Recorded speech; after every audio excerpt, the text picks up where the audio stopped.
What's going on, gamers? What's going on, PlayStation lovers, Nintendo lovers, Xbox, whatever, on the mall? I'm just always here to tell the truth. But so we got a new benchmark today, right? It says new PlayStation 5 Pro benchmark show it falling behind the RX 6800, a 4-year-old GPU that's half the price. As I've been telling people for months, debunking the 33.4 teraflops, which is trying to manipulate it in floating point mode, that it's going to try to compete with a 4060. Right here, what happened to all these people believing that brainwashing the PS5 Pro was 33 teraflops who don't understand technology? I've been telling them for months that was FP manipulation, ignorance, stupidity, attacking YouTube never ceases to amaze me when this leak had came out saying that it was 16.7 teraflops. Mm-hmm. And this guy was trying to say it was on par with a 4070, who just doesn't understand. I said, dude, it does not have 33 teraflops. It's more like 14 or 15, maybe a bit more. It's trying to compete with a 4060. They are paid off to promote nonsense, manipulating numbers with ray tracing on. It's a damn 4060 with the same CPU and RAM, and I'll show you what I mean by that.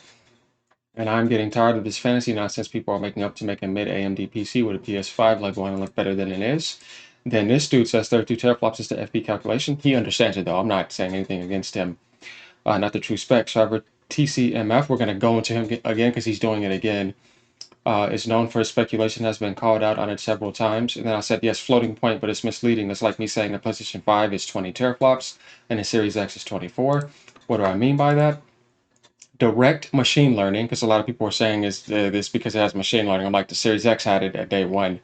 Levers unprecedented hardware performance in a console benefiting for over 24 teraflops of 16-bit float performance, but the real number is actually 12.2.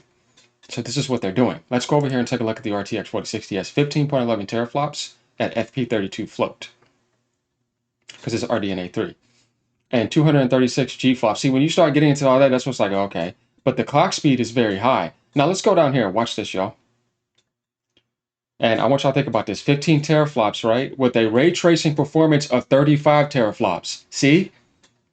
That beats the PS5 Pro GPU. It is. Because also NVIDIA systems are better than AMD systems. And PSSR is not going to be on par with DLSS fully upgraded. Let's take this at now with all the NVIDIA systems and frame generations. Just trying to give people reality here. That doesn't mean don't go get the Pro. Enjoy it. You know what I mean? There's nothing wrong with that. I'm just trying to give people the truth here. So now going down, the game that they benchmarked was Elden Ring. By the way, guys, like, subscribe. I'll always bring you great stuff. You're supporting somebody who's intelligent. That's going to give you reality, not feed you a fantasy, so that you have an illusion of how something works. Then you get it and get disappointed and realize it's not performing the way I thought it was. Yeah, because they're lying to you. And they're fanboys. Back when the PlayStation 5 Pro was announced, there was plenty of talk going around regarding what GPU equivalent is. Now you guys know what the GPU equivalent is. Well, some people may have hoped as high as an RTX 7800 XT. Yeah, okay. Or you had some people thinking 4080. I've seen some people go even farther off. I'm like, yeah, you're just ignorant and uneducated. If you knew how technology works, you would never say that because you would know what else will be required to support that. Power supply, the speed to run that. Otherwise, you're sitting there with something you cannot fully take advantage of. The motherboard, the cooling, the case. You're going to be 48, dude. You're talking about a 15, 60, $700 console at that point. And that card is dead itself. That'd be losing money. So no, not happening. But yeah, due to its 60 compute units. But it's safe to say that performance lands more on par with the older RX6800 card. All right. The card that was released just under 4 years ago. And can be found for around $350 these days. Actually, you know what? I don't even need this because I'm not doing a video. So, and now as the PS5 Pro is about to release, by the way, you can find this comparison on Digital Foundry. Reviewers are starting to benchmark the console with popular titles from the past few years, Elden Ring being one of them. We can now see that compared to the 6800, the PS5 Pro falls short of it while suffering from more frame drops and stutters. I was trying to tell people this. PSSR is not going to do some miracle you think it's going to do. They already had FSR on the consoles to begin with. It's been there for years. It was there last gen. Now you just have a more upgraded version. Sony took theirs and has a more custom version so they don't have to wait on a patch. But you're not going to blow away AMD. And you're not going to be on par with NVIDIA. People were just believing in fantasy nonsense, as I was trying to tell them. So going down here, we see the PS5 Pro is 11 FPS higher than the base PlayStation 5. And that the RX6800 is straight 60 frames, it is not dropping. And they even use the PS5 Pro Game Boost feature, which can offer 60 frames per second at fixed 4K with fixed quality settings. The improvements of the original PlayStation 5 are evident. The PS5 Pro pushes closer to 60 frames per second mark. Yeah, because if you're adding in PSSR and all of that, of course it's going to help. Yet it rarely maintains it consistently. It's worth noting that Elden Ring isn't part of the Sony Enhanced Games list. That just means maxing out the GPU. Compared to the 6800 on the PC version of the game with settings that closely reflect the console version at 4K, the 6800 offers a much smoother experience overall, rarely dropping below 60 frames per second and offering a noticeably more stable frame rate and therefore fewer stutters. We recommend the 6800 for 1440p predominantly. Yeah, you don't need to do native 4K on PC. Definitely when you have sliders that you can max out. On consoles, you can't do that. I want to help people out here. When you're playing on a console, they give you two settings. Variable if you get, fidelity. You get three. So you have performance, which is basically to make it run at 60 frames per second, but you don't see the sliders and the settings they turn down to make that happen and the lower of the image quality. So it's not about just resolution and 4K, but it's about resolution.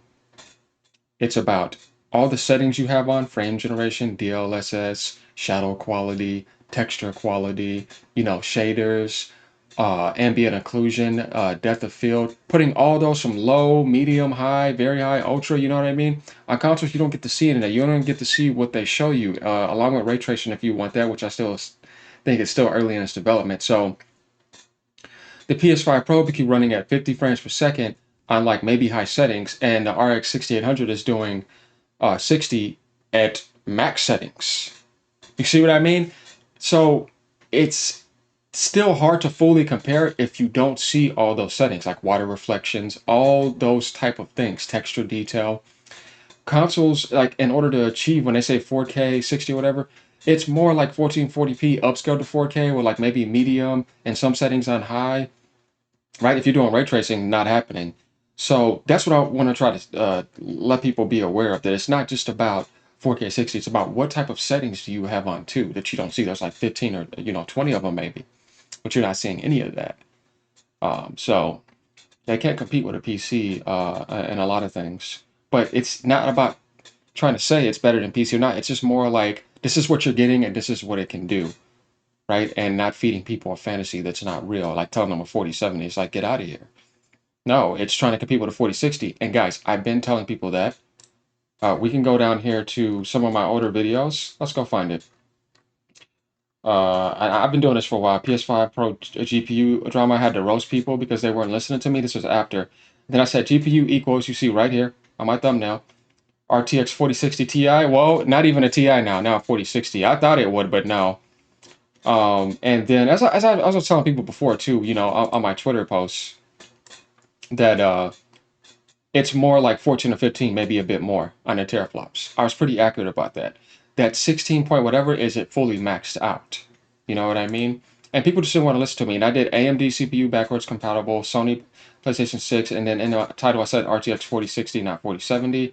As you go down here, it can match an RTX 4070. No, wait, 4060, 4090. Some people are just, they're kind of slow. They don't know any better. Then I said PS5 Pro Video was a console dummy show. It's CPU limited. PC gamers will understand. Specs explained. All I was trying to do was debunk the rumors and the made-up fantasy nonsense, and I got attacked for doing that. I never once said, don't go buy it.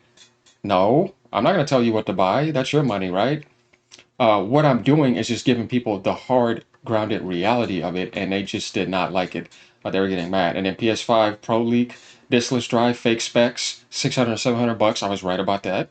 So you see, I know what I'm talking about here. PS5 Pro actual specs and release date, $600. Stop lying to people. PC gamers, tech will understand.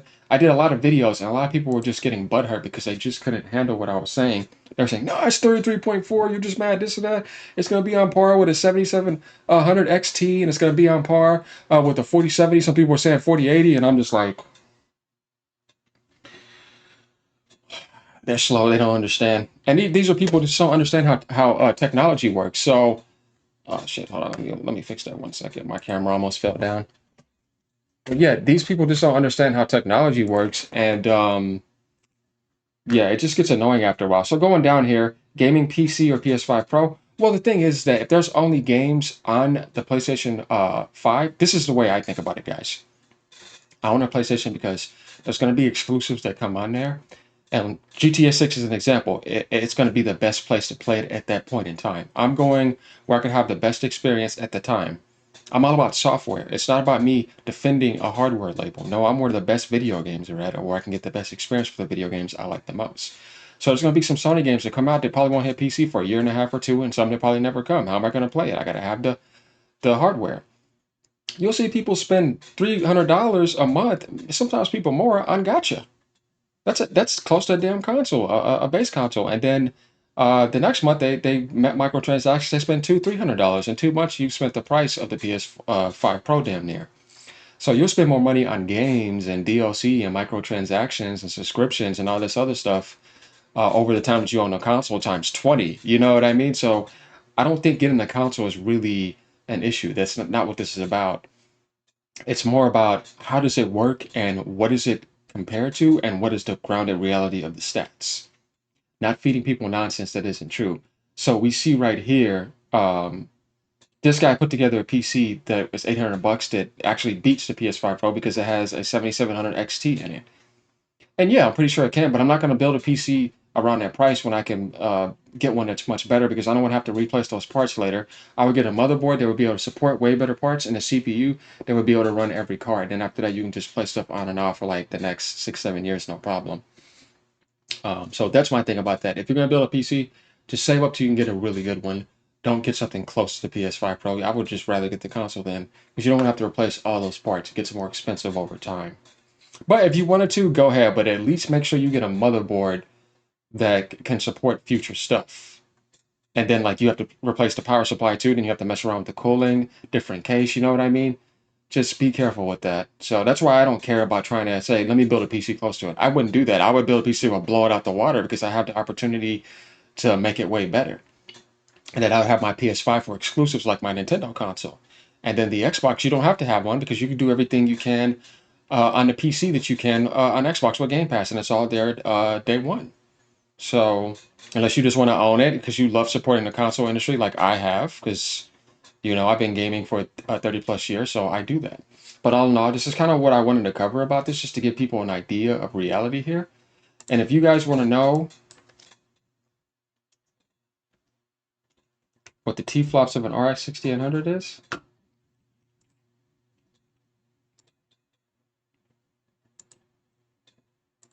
okay. Sometimes they don't give it to you right away. They have to. Okay, it's 16.17. Huh, isn't that interesting, right? So you see what happens if you put it in that floating 0.2.1? You just double that and you get 32.33. That's all they were doing. It's the same thing I told you within the video, right? That if you put it in that performance mode, it goes to 35 teraflops, right? Series X, 24 teraflops. They're talking RDNA3, all this. That's why, shut up. Stop lying to people. You know what I mean? Just tell them the truth. Now, or they just really believe those lies. But there we go. Like, subscribe, y'all. Let me know what y'all think. Leave a comment. If you want to have a fanboy argument, go ahead. I'm just going to keep on telling the truth. Peace out.